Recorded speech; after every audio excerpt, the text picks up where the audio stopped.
Breaking news ہے۔ Trump انتظامیہ کی امیگریشن پالیسیز کے خلاف کیلیفورنیا سے مظاہروں کا سلسلہ امریکہ کی مختلف ریاستوں میں پھیل گیا، جبکہ ہفتے کو سینکڑوں مقامات پر مظاہروں کا اعلان کر دیا گیا ہے۔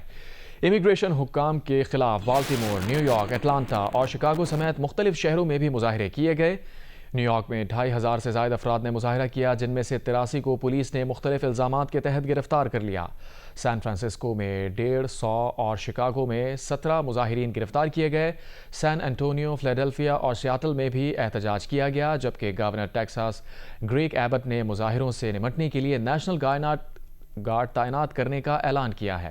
کیلیفورنیا کے جنوبی علاقوں اور سینٹرل کوسٹ سے 330 مظاہرین گرفتار کیے گئے۔ کرفیو نافذ کیے جانے کے بعد لاس اینجلس میں فوج کو شہریوں کی حراست میں رکھنے کا اختیار بھی دے دیا گیا ہے، جہاں مظاہرے چھٹے روز میں داخل ہو گئے ہیں۔ 700 مرینز اور 4000 نیشنل گارڈز لاس اینجلس میں تعینات کیے گئے ہیں۔ فوج سرکاری عمارتوں، اہلکاروں اور امیگریشن حکام کی حفاظت کرے گی۔ 1878 میں بنائے گئے قانون کے تحت عمومی طور پر امریکی فوج بشمول نیشنل گارڈز کو شہریوں پر قانون نافذ کرنے کے لیے استعمال نہیں کیا جا سکتا۔ تاہم ٹرمپ انتظامیہ نے ایک اور قانون کا سہارا لیتے ہوئے یہ تعیناتیاں کی ہیں۔ امیگریشن حکام کے خلاف بالٹیمور، نیو یارک، اٹلانٹا اور شکاگو سمیت مختلف شہروں میں بھی مظاہرے کیے گئے۔ نیو یارک میں 2500 سے زائد افراد نے مظاہرہ کیا، جن میں سے 83 کو پولیس نے مختلف الزامات کے تحت گرفتار کر لیا۔ سان فرانسسکو میں 150 اور شکاگو میں 17 مظاہرین گرفتار کیے گئے۔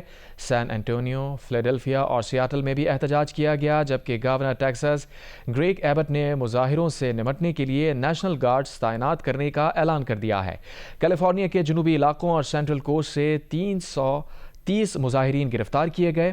کرفیو نافذ کیے جانے کے بعد لاس اینجلس میں فوج کو شہریوں کو حراست میں رکھنے کا اختیار بھی دیا گیا، جہاں مظاہرے چھٹے روز میں داخل ہو گئے ہیں۔ 700 مرینز اور 4000 نیشنل گارڈز لاس اینجلس میں تعینات کیے گئے ہیں۔